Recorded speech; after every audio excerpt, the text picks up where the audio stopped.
ഏറെ കോളിളക്കം സൃഷ്ടിച്ച ധർമ്മസ്ഥല കേസ് മറ്റൊരു വഴിത്തിരിവിലേക്ക് നീങ്ങുകയാണ്.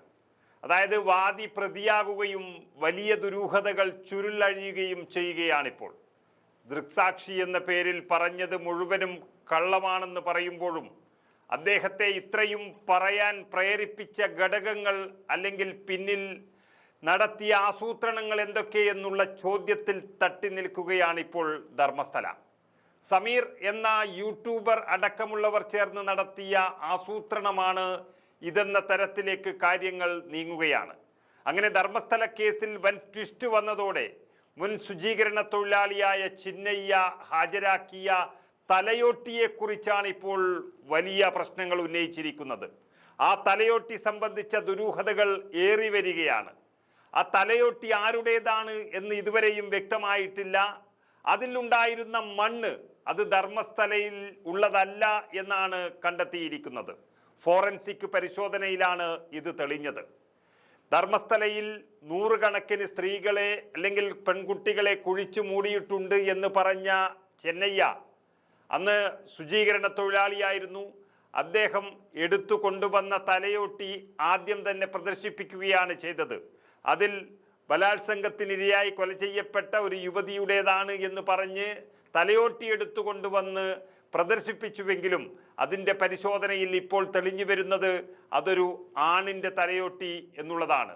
അപ്പോൾ തന്നെ ഇതിൻ്റെ പിന്നിലെ ദുരൂഹതയും ആസൂത്രണവും ഇനി ചർച്ചയാകേണ്ടതും കണ്ടെത്തേണ്ടതുമുണ്ട്.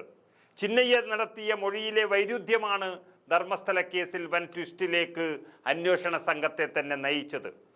ഇത്രയ്ക്കും ആധികാരികമായി കുഴിച്ചിട്ട സ്ഥലങ്ങളും ആളുകളുടെ നിറവും പേരും ഒക്കെ പറയാൻ കഴിയുന്ന ഒരാൾ എന്തുകൊണ്ട് ചിലത് മറച്ചുവെച്ചു എന്നുള്ള സത്യം മനസ്സിലാക്കാൻ SITക്ക് കഴിഞ്ഞു എന്നുള്ളതാണ് അതിൻ്റെ ട്വിസ്റ്റിൻ്റെ ആധികാരികമായ വിജയം. തൻ്റെ മൊഴികൾക്ക് ആധാരമായി ചിന്നയ്യ ഹാജരാക്കിയ ആ തലയോട്ടി അത് പുരുഷൻ്റേതാണ് എന്ന് ഫോറൻസിക് പരിശോധനയിൽ കണ്ടെത്തിയതോടെ കാര്യങ്ങളെല്ലാം മാറിമറിഞ്ഞു. ഈ തലയോട്ടി ബലാത്സംഗത്തിനിരയായ സ്ത്രീയുടേതായിരുന്നു എന്നാണ് ചിന്നയ്യ ആദ്യം മൊഴി നൽകിയത്.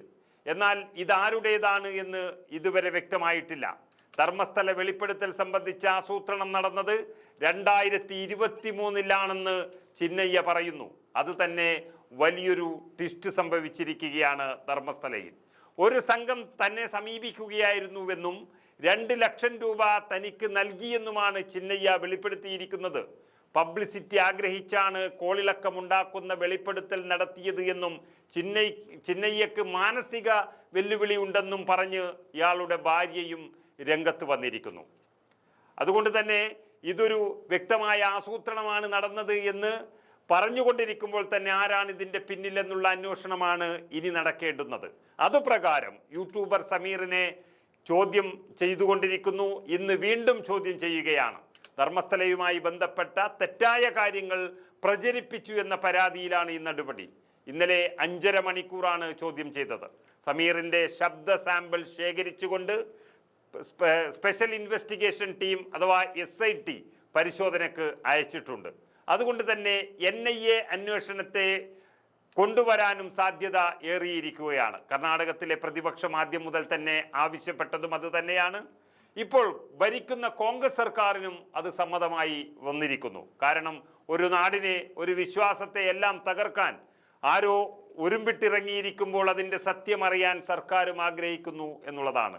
ഒരു നാടിൻ്റെ ആവശ്യപ്രകാരം പ്രത്യേക അന്വേഷണ സംഘത്തെ നിയോഗിച്ചവരാണ് കർണാടകത്തിലെ സിദ്ധാരാമയ്യ സർക്കാർ. ജനങ്ങളോടൊപ്പം നിന്നതാണ് സർക്കാർ. എന്നിട്ടും സത്യം തെളിഞ്ഞതും അങ്ങനെ കലാപകലുഷിതമായ ഒരു നാടിനെ ശാന്തതയിലേക്കും നയിച്ചതുമാണ് സർക്കാരിൻ്റെ ഏറ്റവും വലിയ പ്ലസ് പോയിന്റായി കാണേണ്ടത്.